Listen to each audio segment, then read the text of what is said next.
Election का माहौल है। विधानसभा 2022 चुनाव जो है वो चल रहा है 5 राज्यों में और इस समय हम मौजूद हैं उत्तर प्रदेश के काशी में। और काशी की बात करें तो ऐसा माना जा रहा है कि काशी जो वर्तमान समय में है एक अलग ही स्तर इसका विश्व में उभर कर आ रहा है। तो इस समय हम जिनसे बात कर रहे हैं वो हमें बताएंगे कि बनारस इन 10 सालों में कितना बदला है और ये पर्सनली ये कितना उस चीज को देखते हैं क्योंकि ये बनारस से हैं। सर, अपना परिचय दीजिए। मेरा नाम मुकेश कक्कड़ है। सर, आप कितना बदलाव बनारस में देखते हैं? अगर 10 सालों की बात करें, पिछले 10 सालों में कितना अंतर देखने को मिलता है? नहीं, 10 सालों में एक इंसान जितना बदल जाता है उससे कहीं ज्यादा बनारस बदल चुका है। एक छोटा बच्चा जिस तरीके से होता है उसको कुछ बोलना नहीं आता है, जब वो 10 साल का हो जाता है तो वो घूमने लगता है, टहलने लगता है, बोलने लगता है, पढ़ने लगता है। उससे कहीं ज्यादा बनारस बदल चुका है। बनारस का प्रभाव, बनारस के लोग, बनारस के अंदर जो बदलाव 10 साल में अब आया है वो अपने आप में अद्भुत है, अविश्वसनीय है, अकल्पनीय था। प्रधानमंत्री मोदी जी के नेतृत्व में उन्होंने पिछले 7 सालों में जिस तरीके से अपने संसदीय क्षेत्र को विकसित किया है, शहर के चारों ओर सड़कों का जाल है, शहर में जाम लगना बंद हो चुका है। हमारा बाबा का धाम जो विश्वनाथ धाम था, यहाँ पर काशी में रहने वाले लोग काशी विश्वनाथ के गढ़ माने जाते हैं। उनको इतनी ज्यादा प्रसन्नता है कि चारों ओर आज स्वर्ण मंदिर हो गया धाम बाबा का। सारे लोग अपना खुशी से यहाँ माफियाई, गुंडई, सारी चीजें एक तरीके से विलुप्त होते हुए जा रही हैं। वर्तमान परिदृश्य में आप देखें तो हिंदुस्तान में बनारस इकोनॉमी रूप से भी बहुत ऊंचाई की ओर बढ़ता चला जा रहा है।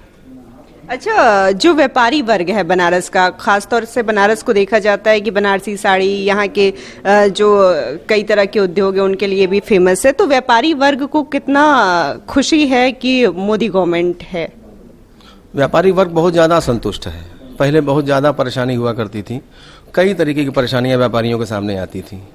आप किसी जमीन को आपने खरीद लिया, उस पर आपको मल्टी बिल्डिंग बनानी है, उसमें परेशानी आती थी, फिरौती मांगने आ जाते थे लोग। प्रशासन से लोगों को सही तरीके का निर्णय नहीं हो पाता था या उनकी बात नहीं सुनी जाती थी।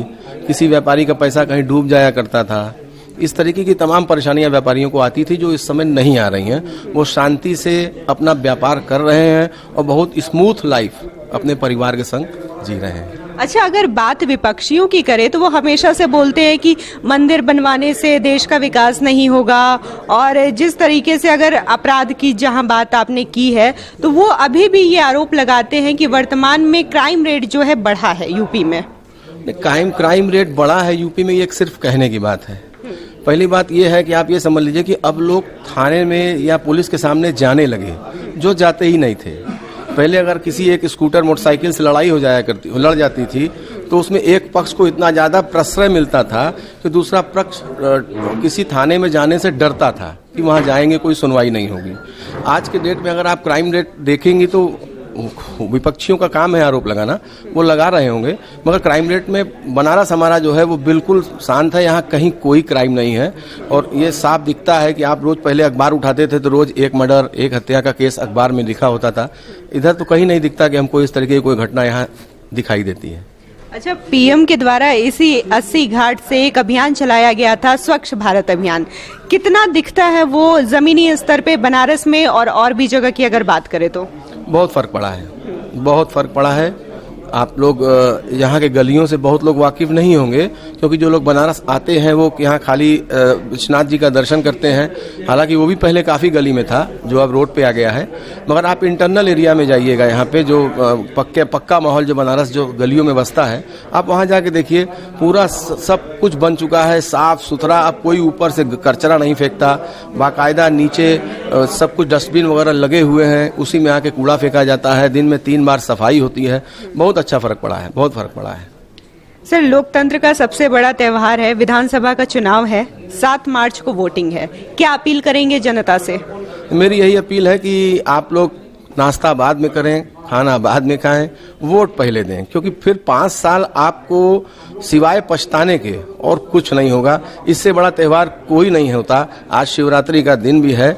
आप लोगों से यही निवेदन है कि बाबा विश्वनाथ से आशीर्वाद लें और वोट पहले जाकर दें, फिर आप नहाएं धोएं जो भी करना है करें, वोट जरूर दें, क्योंकि इससे बड़ा अधिकार कोई नहीं है आपके पास लोकतंत्र में। हमसे बात करने के लिए धन्यवाद। Thank you very much.